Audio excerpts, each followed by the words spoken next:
para penjajah dengan kesombongannya. Ini saya ambil secara global. Ada namanya Zionisme, ada namanya Amerika.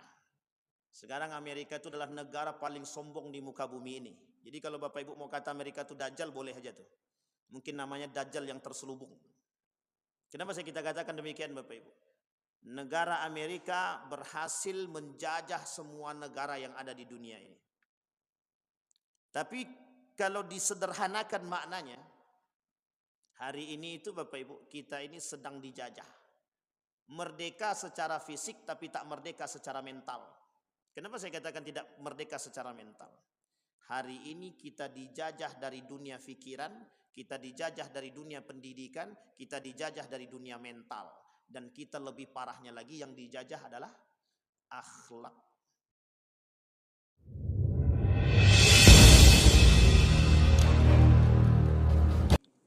Assalamualaikum warahmatullahi wabarakatuh.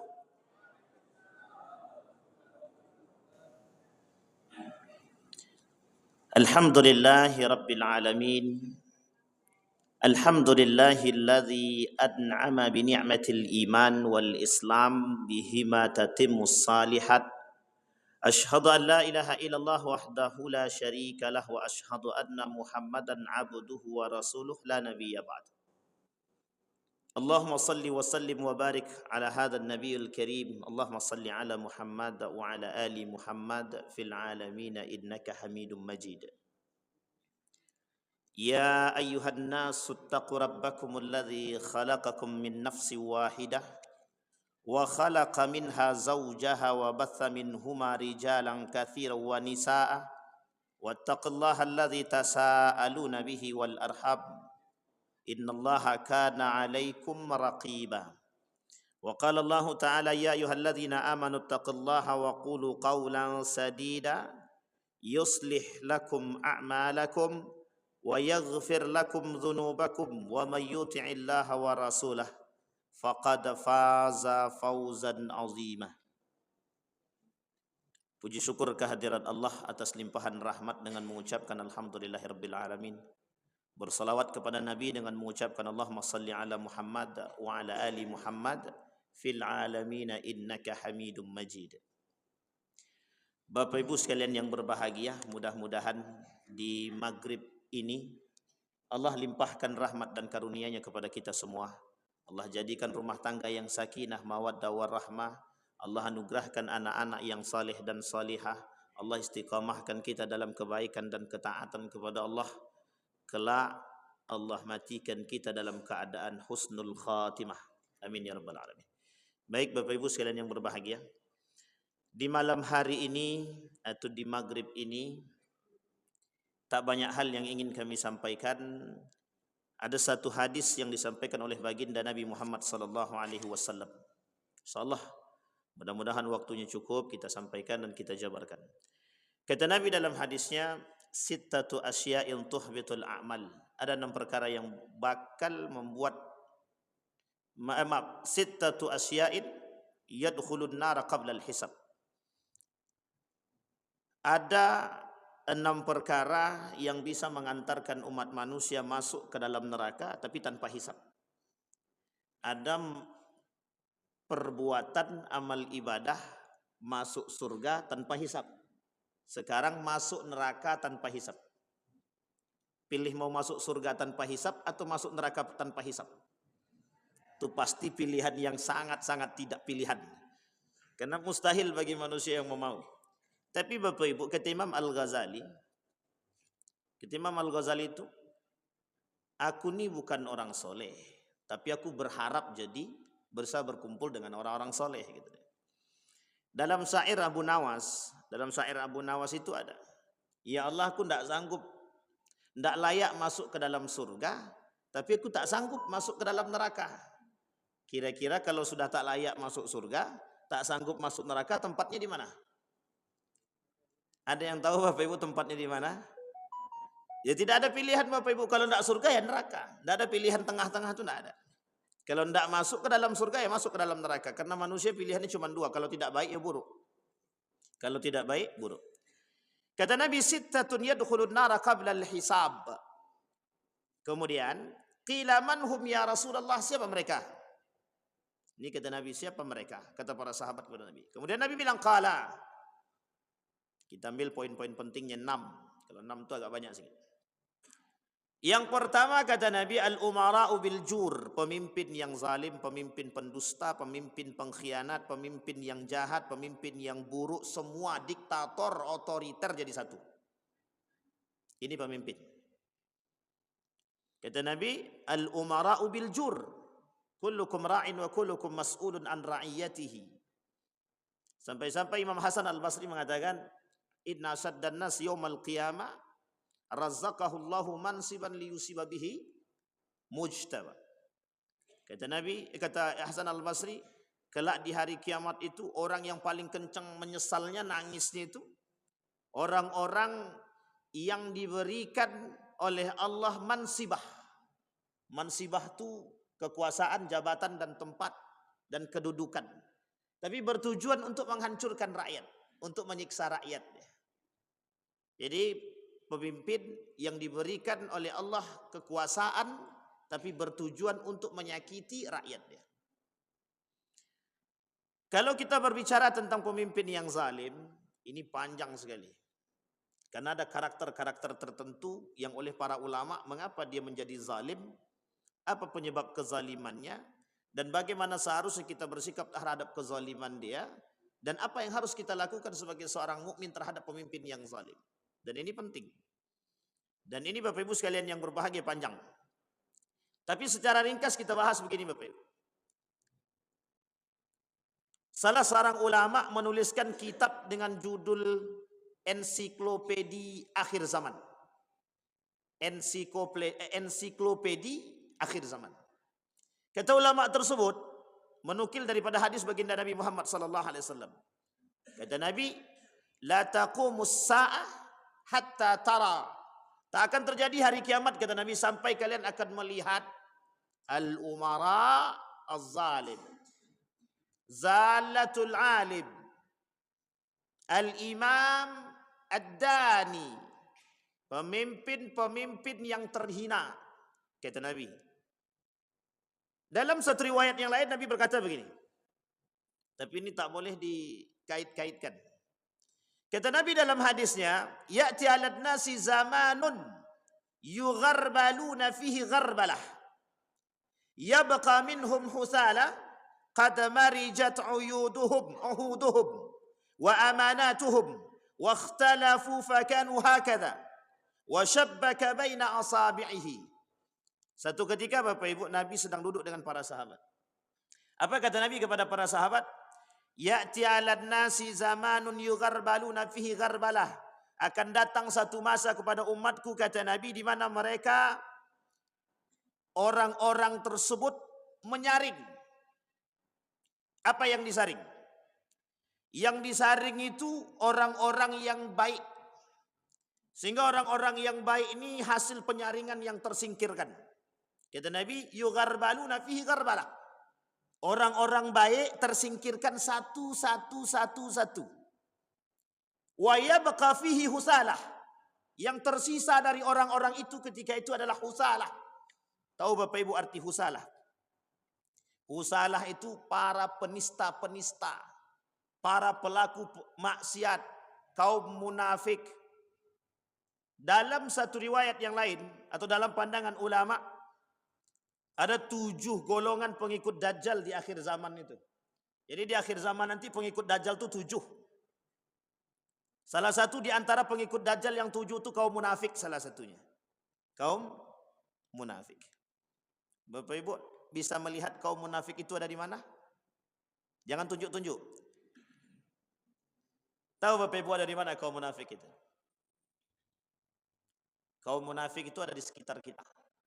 Ada di sekitar kita. Kapan-kapan boleh Bapak Ibu cari siapa orang-orang yang pakar di bidang tafsir, minta beliau untuk mengkaji surat Al-Munafiqun. Biar Bapak Ibu tahu karakter orang munafik itu dari dulu sampai sekarang seperti apa. Tidak ada perbedaan sedikit pun, sama. Dan itu yang disampaikan oleh Nabi di akhir zaman kata Nabi. Karena kelak yang mengisi zaman ini semuanya manusia munafik, yang tersingkir itu orang-orang baik. Yang tersingkir orang-orang baik. Apa kata Nabi? Yugharbaluna fihi gharbalah.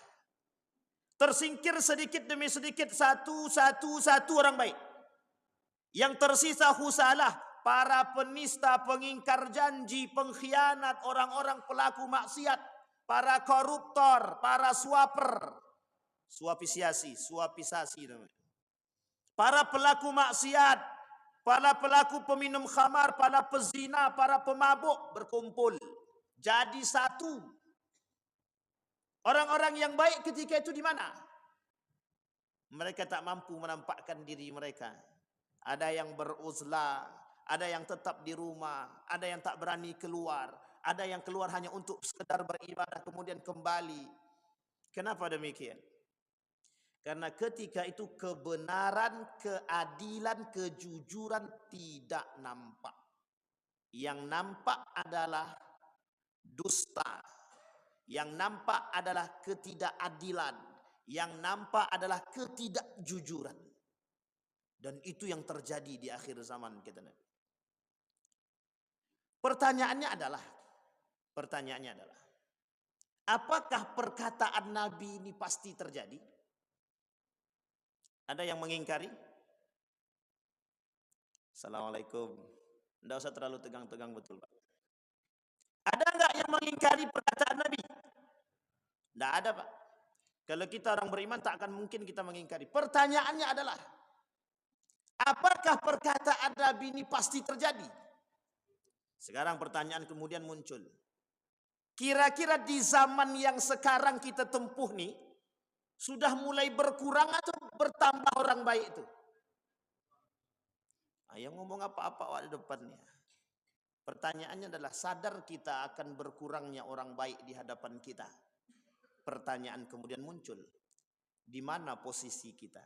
At-tatsabbut bil khair am ma'ahum? Kita tetap pada kondisi atau tetap pada pendirian kita sebagai orang yang baik, atau kita bersama dengan mereka? Sekarang lebih banyak yang bersama Bapak Ibu orang baik atau bersama mereka? Lebih banyak mana? Orang yang tetap pada pendiriannya dalam kebaikan atau bergabung bersama para pendusta, para pengkhianat? Bergabung atau memisahkan diri? Lebih banyak bergabung atau yang memisahkan diri? Jangan tersinggung, jangan tersinggung. Salah satu karakter kaum munafik adalah pengkhianat. Salah satu kaum munafik, ciri dan karakternya, kata Syekh Dr. Aid Al-Qarni, adalah pengkhianat. Itu yang pertama. Al-umara'u bil jur. Ini kalau dibahas panjang Pak. Tapi begitu kata Nabi, kerap memang akhir zaman itu isinya memang para pemimpin-pemimpin yang zalim. Bapak Ibu boleh cek dari Amerika sampai Indonesia. Cek aja negara-negaranya Pak. Cek saja negaranya.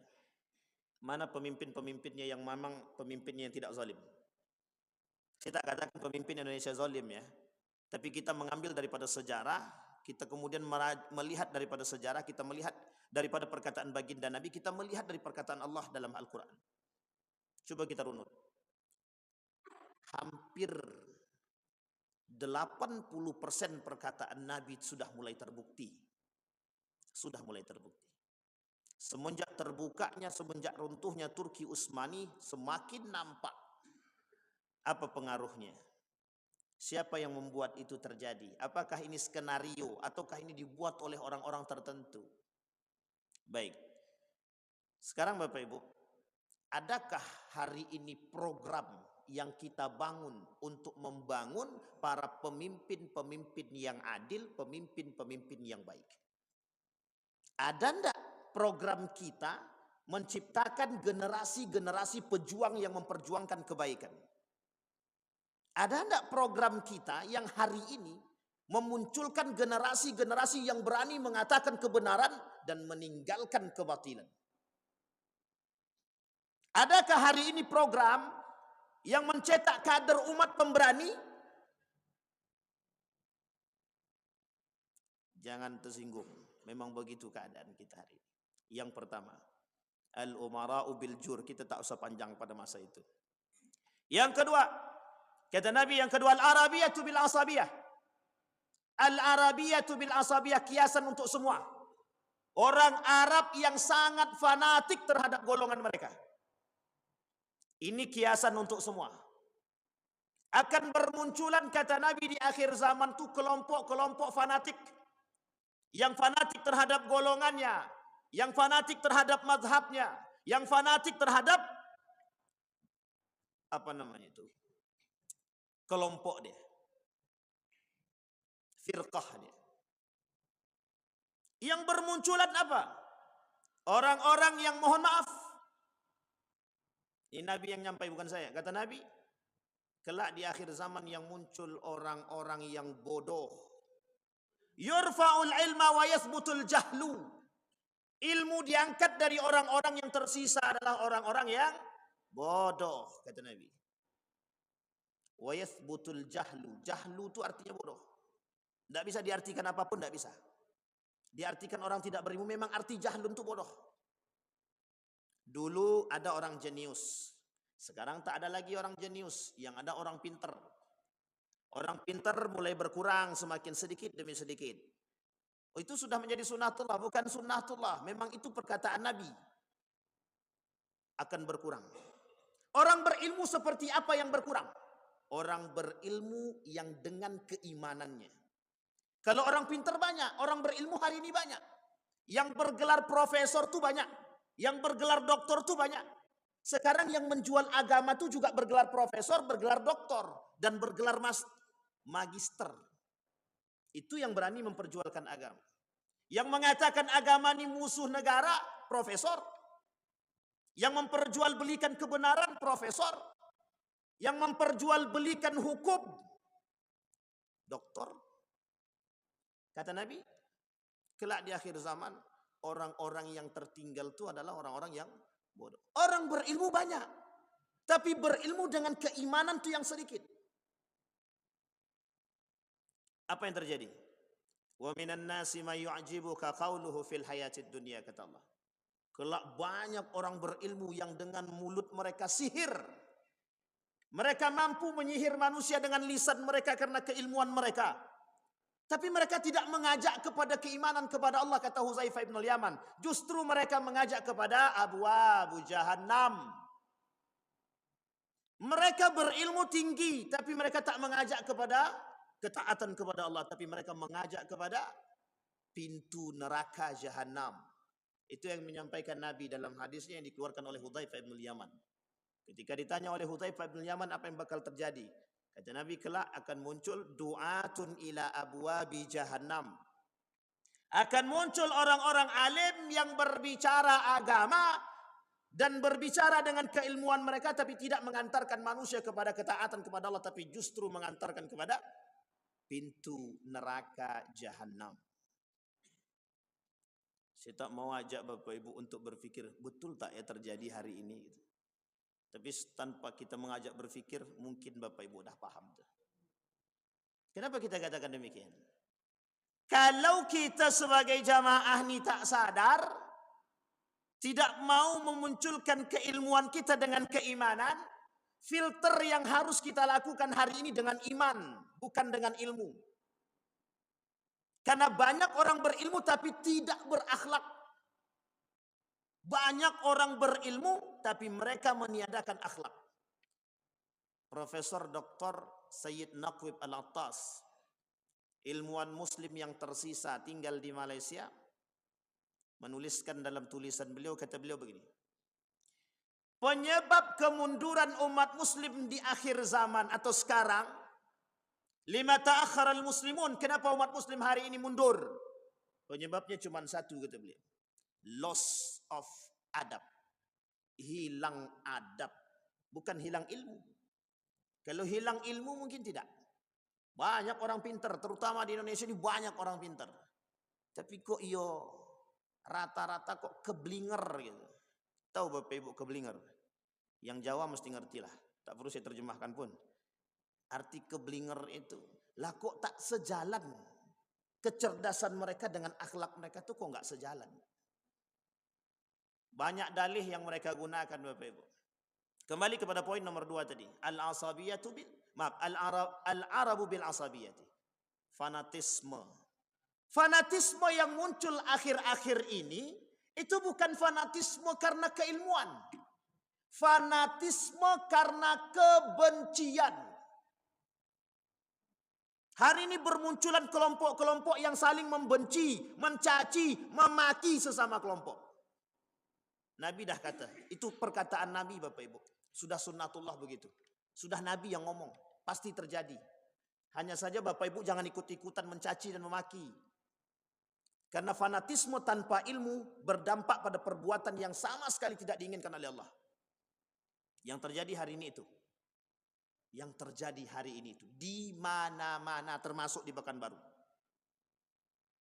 Mereka menganggap diri mereka paling baik. Antara satu dengan yang lain.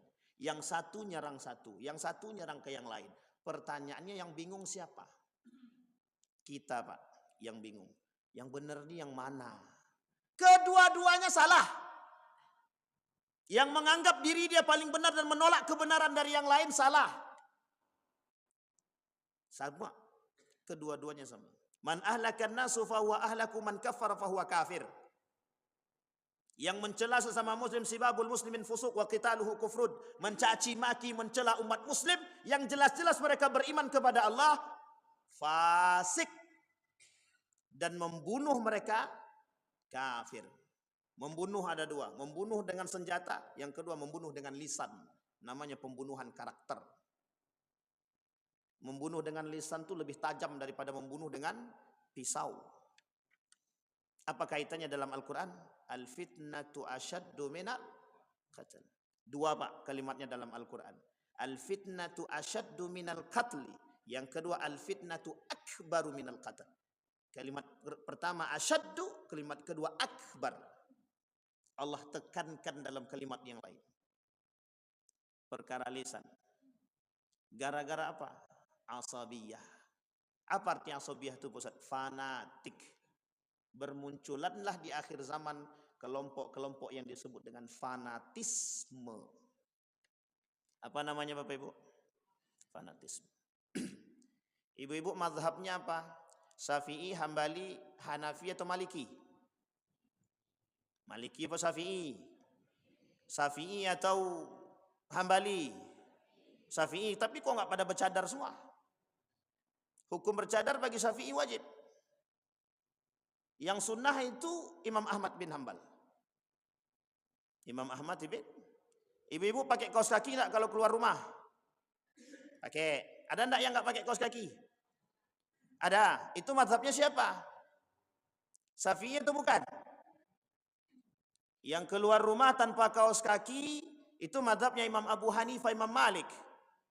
Yang pakai kaos kaki mazhabnya Imam Syafi'i. Lebih banyak mana? Ikut mazhab Syafi'i atau Imam Malik? Atau Imam Abu Hanifah? Sekarang pertanyaannya, apa boleh tidak kita melakukan demikian? Boleh tidak kita menyalahkan ibu katanya Syafi'i tapi sekarang kok nggak bercadar? Berarti ibu ini pengikut abal-abal. Bisa kita katakan begitu? Tidak. Tidak bisa. Kenapa tak bisa? Karena pada masa mereka tidak ada caci maki. Yang boleh melakukan caci maki, bukan caci maki. Yang boleh mengatakan, melemahkan konsep-konsep itu hanya orang-orang yang berilmu. Hari ini itu yang berbicara orang-orang yang dungu. Makanya mereka dengan bebas berkata, oh si Anu, oh si B, oh si C. Karena asabiyah yang mereka lakukan tanpa ilmu. Kalau dia fanatik dengan ilmu, dia tak akan mencaci maki orang lain. Kalau dia fanatik dengan ilmu. Ini yang kita tak mau Bapak Ibu. Karena dalam kehidupan kita tidak mutlak Syafi'i. Di dalam kehidupan kita tidak mutlak Syafi'i. Dan kita tidak berhak mengatakan yang bukan Syafi'i salah. Dan kita tak berhak mengatakan yang bukan Hambali salah. Yang bukan Maliki salah. Tidak bisa Pak. Ada satu kondisi kita menggunakan madhab A. Ada satu kondisi kita menggunakan madhab B. Dan itu kondisi-kondisi tertentu. Bukan berarti bukan berarti kita lepas pada pegang. Kita boleh berpegang teguh, Pak. Hukum berpegang pada satu mazhab itu sunnatun muakkadah. Bahkan ada yang mengatakan wajib, betul, wajib tapi tak mengharamkan bagi yang lain. Ini unik, Pak, unik. Saya sering ditatar pertanyaan, Ustaz, tadi kami kan lupa, Ustaz. Lupa kami tadi. Lupa apa? Lupa pakai cadar, katanya. Gimana, salahkah kami? Kemudian ada kami sholat, Ustaz. Tiba-tiba kami tak sholat tahiyatul masjid. Ada orang bilang sama kami, tak sah sholat kami, Ustaz. Sampai dia bilang, pokoknya tak usah sholat sini. Anda tidak sah sholat Anda, pergi balik ke rumah, kata dia. Saya bilang, ini kelompok mana lagi? Ini lebih parah daripada sesat ini kalau begitu. Sampai sini paham Bapak Ibu. Jadi kondisi kita Bapak Ibu, kondisi al-Arab bil asabiyah. Ini kiasan untuk semua. Kalau kita kembalikan kepada al-Arab wal asabiyah, orang Arab yang fanatik banyak. Hari ini bermunculan Bapak Ibu perkataan Nabi itu, terbukti. Orang Arab itu, jangankan orang Arab, yang baru masuk ke Arab aja rasisnya kuat. Rasis Bapak Ibu, rasis. Orang Arab itu sangat fanatik terhadap kelompok mereka. Misal Bapak Ibu dari kabilah, misal Bapak Ibu dari kabilah Tamim. Itu orang-orang Tamim tidak mau Bapak Ibu. Mereka akan hebat-hebatan. Mana yang paling hebat? Daluskah, Tamimkah, Kubaikah atau apakah? Begitu Bapak Ibu. Sehingga rasismenya tinggi. Rasis di sana tinggi. Mereka akan bergaul bersama mereka dan sekarang mulai nampak sedikit demi sedikit. Kalau dulu nampak memang. Sekarang mulai nampak dan mulai berkembang. Itu kalau kita kembalikan kepada Arab. Jangan salah Bapak Ibu. Di Arab tuh rasisnya tinggi. Jarang orang kaya mau duduk dengan orang miskin. Yang kita tengok tuh segelintir saja Pak. Seorang syekh bernama Syekh At-Turaifi namanya. Syekh At-Turaifi itu ketika dia berbicara mengatakan bahwa hilangkan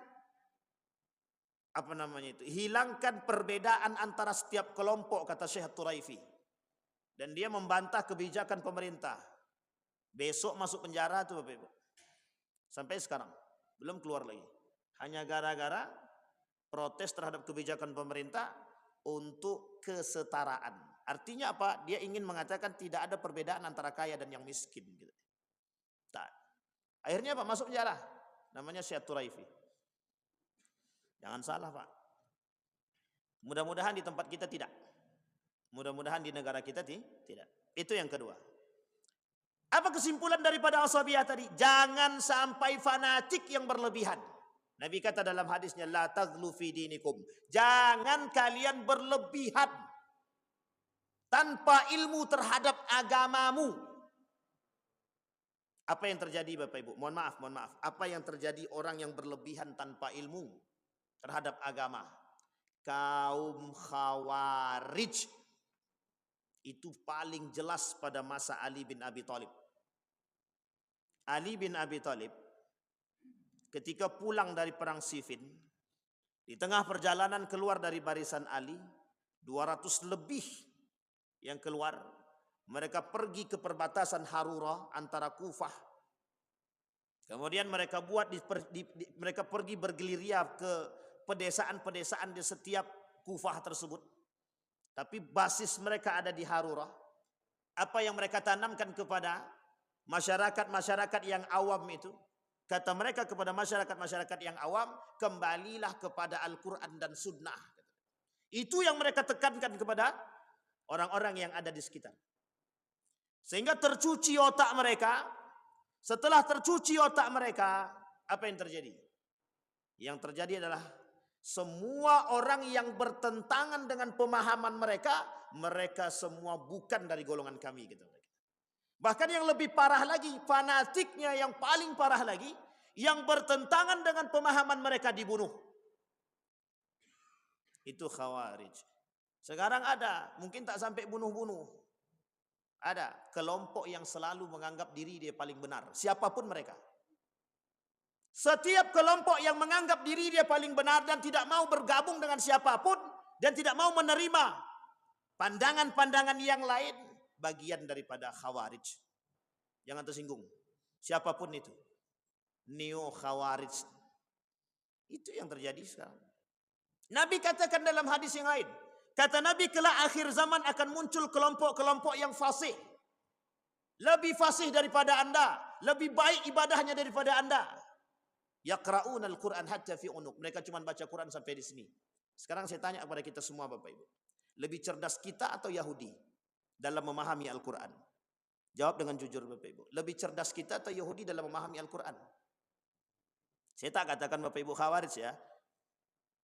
Siapa yang lebih cerdas?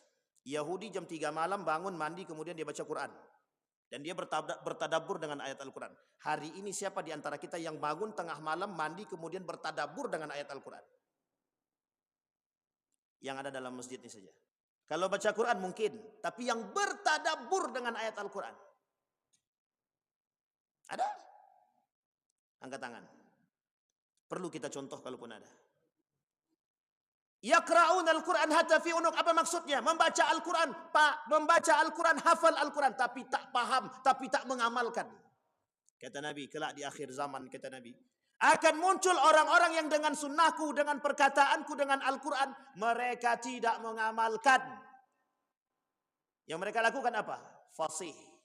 Berdebat tentang Al-Quran, tapi tidak berdebat tentang pengamalannya. Oh si Anu tuh, pintar baca Quran dia, bagus. Tapi kadang-kadang karakternya tak sejalan. Maka tak salah Pak. Kata Nabi dalam riwayat yang lain, apa kata Nabi? Inna munafiqi ummati qurra. Kelak akan muncul dari golongan umatku mereka orang munafik. Siapa mereka yang munafik? Qurra. Para penghafal Al-Quran, para pembaca Al-Quran. Yang mereka mengerti Al-Quran, tapi mereka munafik. Kenapa kok munafik, kata Nabi? Ini berat ya Pak. Berarti Ustaz ini tak mendukung anak-anak menghafal Quran. Bukan tak mendukung. Harusnya program yang harus kita angkat sekarang itu bukan hanya sekedar menghafal. Tapi lebih tepatnya, bagaimana mengajarkan mereka bertadabbur dengan ayat-ayat Al-Quran.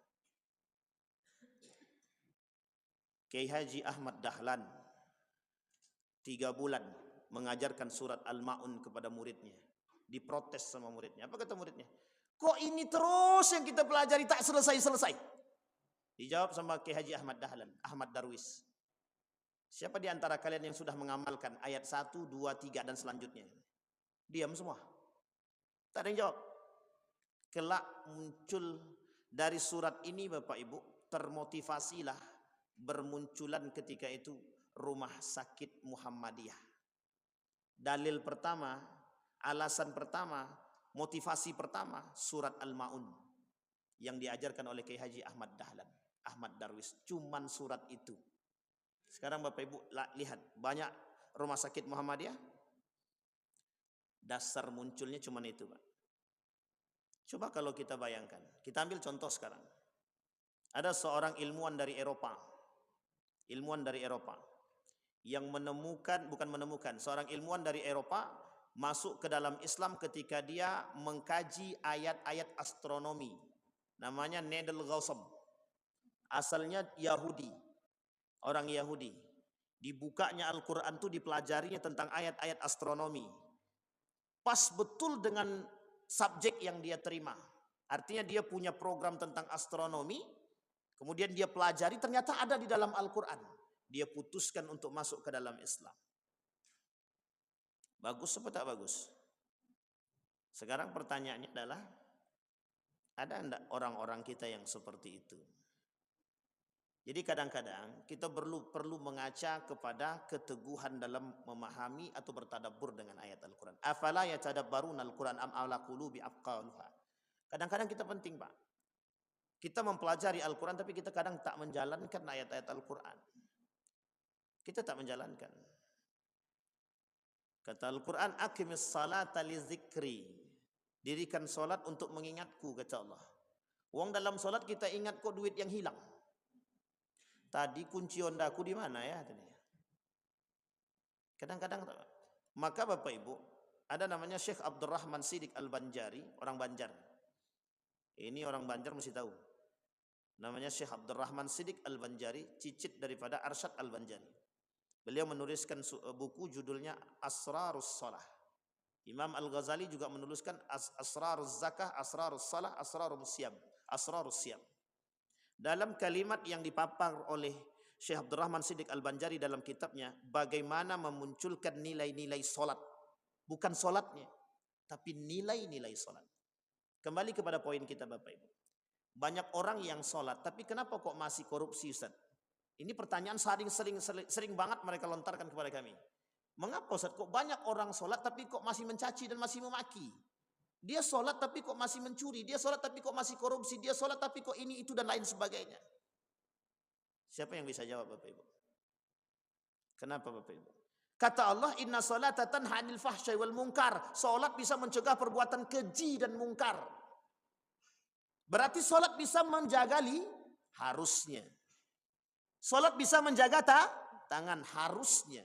Pertanyaannya, kenapa dia salat? Mohon maaf, korupsi juga jalan. Dia salat, suap juga oke. Mulut dia teriak, jangan suap haram, dia mendengar. Tangannya ngambil. Paham maksud saya Bapak Ibu?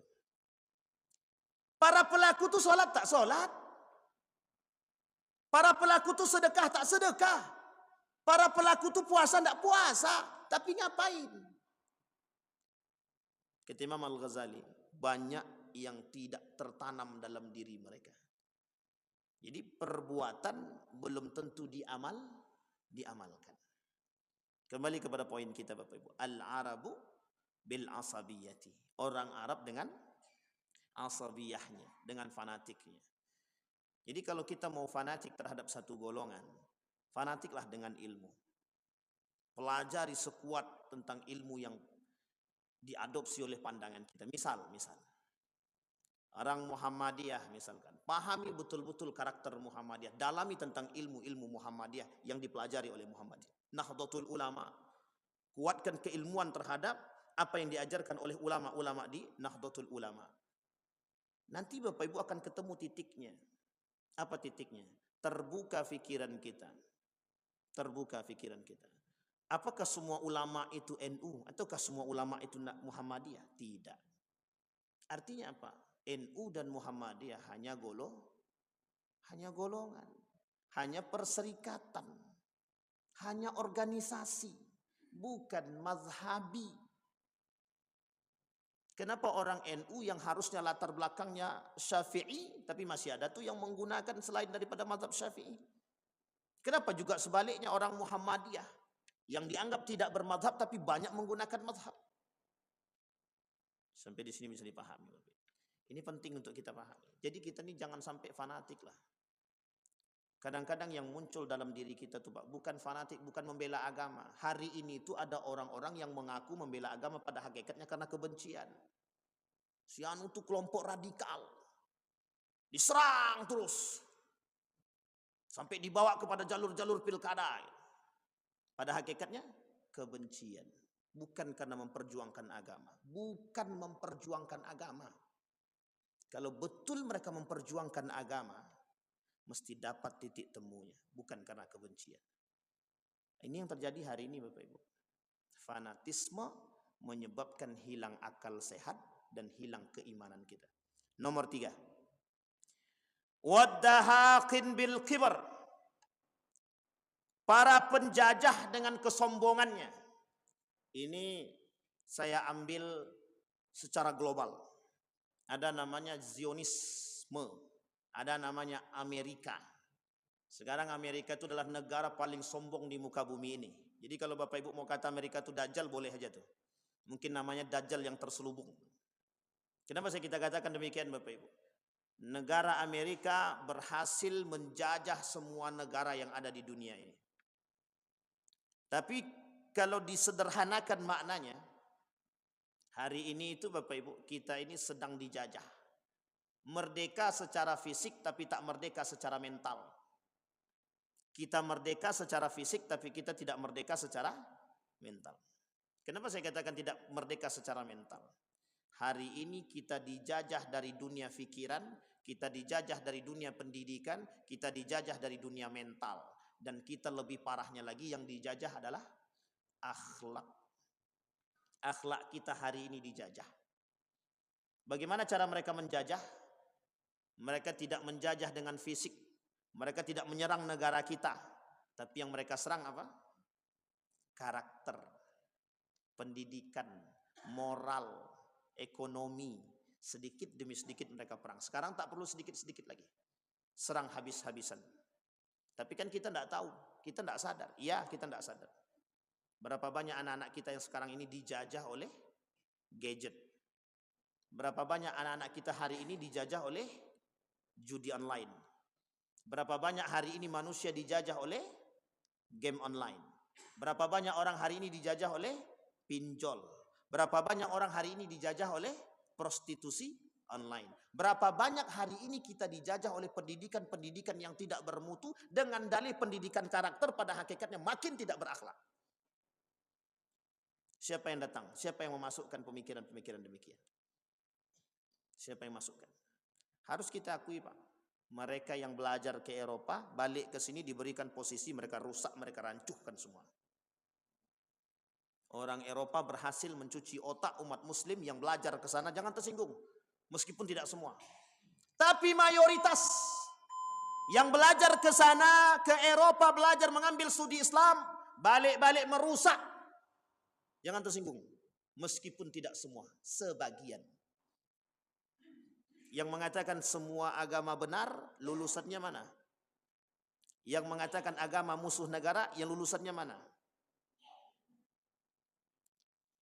Yang mengatakan riba, bunga bank bukan riba, lulusan mana? Yang mengatakan nikah beda agama tidak haram, lulusan mana? Yang mengatakan pendidikan berbasis karakter atau level revolusi, itu lulusan mana? Yang mengatakan ekonomi kita baik-baik saja meskipun dengan riba, lulusan mana?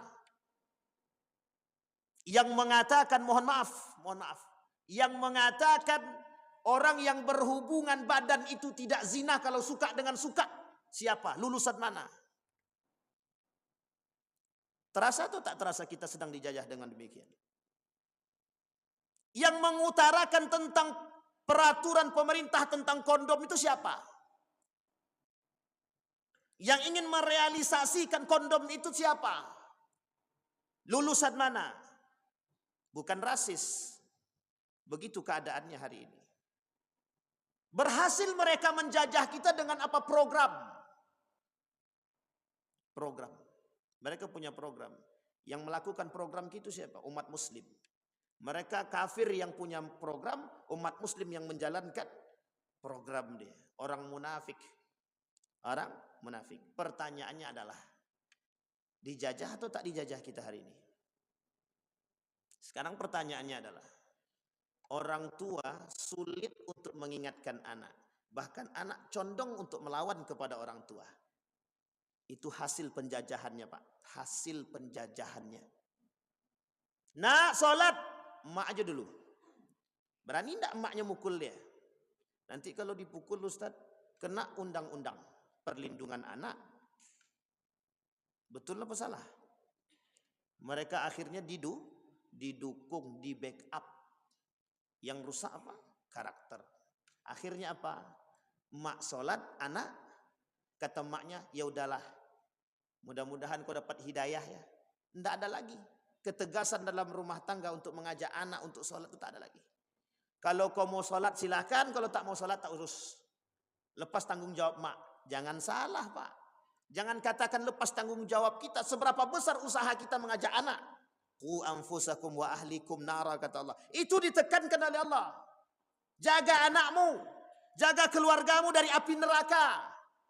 Seorang ayah yang tidak memberikan pendidikan agama kepada anaknya pengkhianat, berkhianat kepada Allah.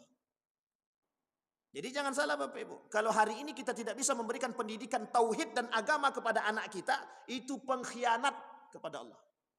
Karena janji kita adalah, tugas kita adalah, pendidikan kita adalah, dan janji kita kepada Allah wajib memberikan pendidikan agama kepada anak. Berat atau ringan tugas kita hari ini? Coba dampak dari penjajahan mereka. Yang mereka jajah apa? Yang mereka jajah keinginan dan kebutuhan kita. Mereka cuma menjajah kita melalui keinginan kita dan kebutuhan kita. Mereka manjakan kita dengan HP. Mereka manjakan kita dengan A, B, C, D. Sekarang anak-anak malas. Cuci piring pun masih orang tua. Anak dah SMA. Yang nyuci baju masih maknya. Anak sudah kuliah. Yang parahnya lagi anak sudah nikah. Mak pun jadi pembantu rumah tangga. Bayangkan.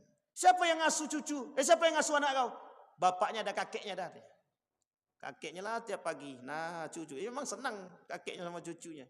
Tapi secara tak sadar, Pak. Secara tidak sadar kita sudah dijajah karakter. Baik Bapak Ibu. Terakhir sebelum kita tutup. Wat-tujaru bil khiyanati. Kata Nabi, saya tak panjang lebar.